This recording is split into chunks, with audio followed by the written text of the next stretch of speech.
प्रिय विद्यार्थियों, देखिए हम अध्ययन कर रहे थे पंचतंत्र का, और पंचतंत्र का अध्ययन करते हुए हमने उसकी मुख्य कथा और मुख्य कथा को पुष्ट करने वाले, उसको बल प्रदान करने वाली दो अवान्तर कथाओं का अध्ययन किया। तो दूसरी कथा थी चक्रधर की कथा थी लोभाविष्ट।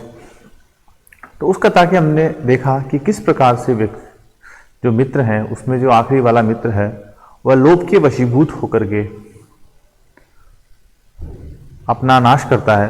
उसके सर पर जो चक्र है वो किस प्रकार से स्थापित होता है और उस पीड़ा को अनुभव करता है।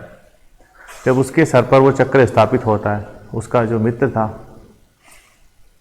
वो उसे ढूंढता हुआ आता है और उससे पूछता है, तो उसे वह बताता है और उसका जो मित्र है वो उससे कहता है कि देखो, व्यक्ति के अंदर केवल बुद्धि होना पर्याप्त नहीं है, उसके अंदर ज्ञान होना पर्याप्त नहीं है। उस ज्ञान का सदुपयोग कैसे किया जाए, और दूसरे जो तत्व हैं लोभ मोह, ये उसमें नहीं होने चाहिए। तुम्हारे में बुद्धि होते हुए भी, तुम्हारे में ज्ञान होते हुए भी तुमने अपने बुद्धि का, विवेक का इस्तेमाल नहीं किया। लोभ लालच में पड़ कर के तुमने स्वयं यह विपदा अपने आप आमंत्रित की है। और जगत के अंदर ज्ञानी लोग, जो बुद्धिहीन विवेकहीन ज्ञानी लोग हैं, वो उसी प्रकार प्रताड़ित होते हैं, उसी प्रकार स्वयं अपने ज्ञान से अपना अहित कर लेते हैं, जिस प्रकार से ये चार मित्र। तो फिर एक कहानी शुरू होती है चार मित्रों की। देखिए, किसी गांव के अंदर चार मित्र थे। उनके अंदर तीन मित्र पढ़े लिखे ज्ञानी विद्वान थे और एक अनपढ़ था, लेकिन उसके अंदर लौकिक बुद्धि पर्याप्त थी। और उन तीनों को अपने ज्ञान का घमंड था और उनमें लौकिक बुद्धि के तात्पर्य है कि आपके अंदर जो ज्ञान है, उस ज्ञान का आप किन परिस्थितियों में किस प्रकार से प्रयोग करेंगे, यह इस लौकिक बुद्धि का कहा जाता है। यही आपका विवेक, यही आपकी बुद्धि कही जाती है। चारों मित्र विचार कर रहे थे कि क्यों नहीं उनमें जो ज्ञान है, उस ज्ञान के बल पर वो देशाटन करें, दूसरे देश में जाएं और कुछ धनार्जन करें। उनमें तीन ज्ञानी थे और एक अज्ञानी था। तीनों ने सोचा कि हम ज्ञानी हैं, हम अपनी बुद्धि कौशल से धन कमाएंगे, लेकिन ये जो चौथा है, इसको हम अपने साथ क्यों लेके जाएं?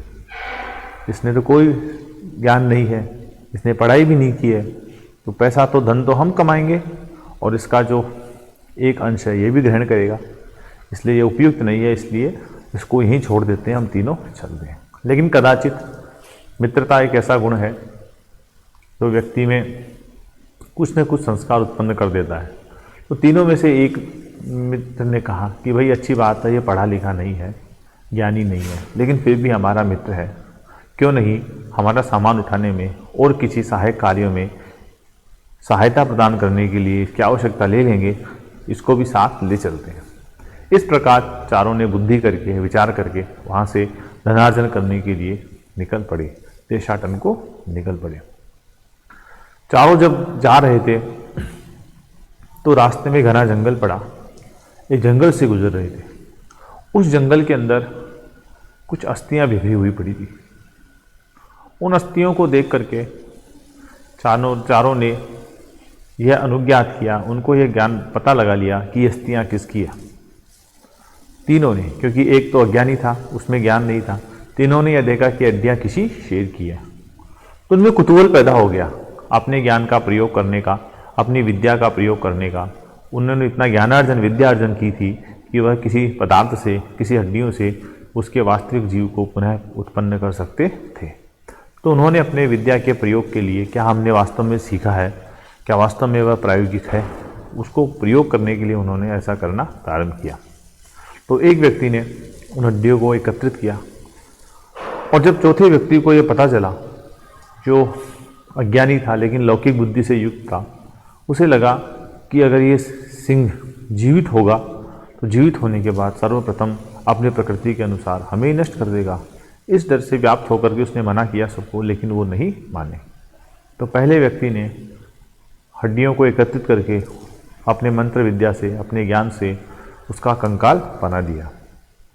दूसरे मित्र ने उसके अंदर चर्म, मज्जा इत्यादि जो भौतिक पदार्थ थे सबको उत्पन्न किया अपनी शक्ति, अपने ज्ञान के द्वारा। अब वह एक मृत सिंह की तरह स्पष्ट रूप में दिखाई देने लगा। जब ऐसी स्थिति चौथे मित्र ने देखी तो उसने जो अपने मन में शंका उत्पन्न की थी उसके मन में डर हो गया और उसने तीसरे मित्र के अपने ज्ञान को प्रयुक्त करने से पहले कहा कि भाई रुको, आप सब ज्ञानी हो, बुद्धिमान हो, आपके पास विभिन्न शक्तियां हैं, जब ये जीवित होगा तो हो सकता है कि आप लोग अपने ज्ञान से बच जाओ, लेकिन मेरी तो एक ही बुद्धि है, वो ये कह रही है कि मुझे अभी तुरंत अपने बचाव का प्रयोग कर लेना चाहिए। तो जब तक मैं इस पेड़ के ऊपर नहीं चढ़ जाऊं तब तक आप अपने ज्ञान का प्रयोग यहाँ पर नहीं करें। तो वह पेड़ पर चढ़ जाता है और तीसरे मित्र ने अपने मंत्र शक्ति से उसके अंदर प्राण प्रविष्ट किए।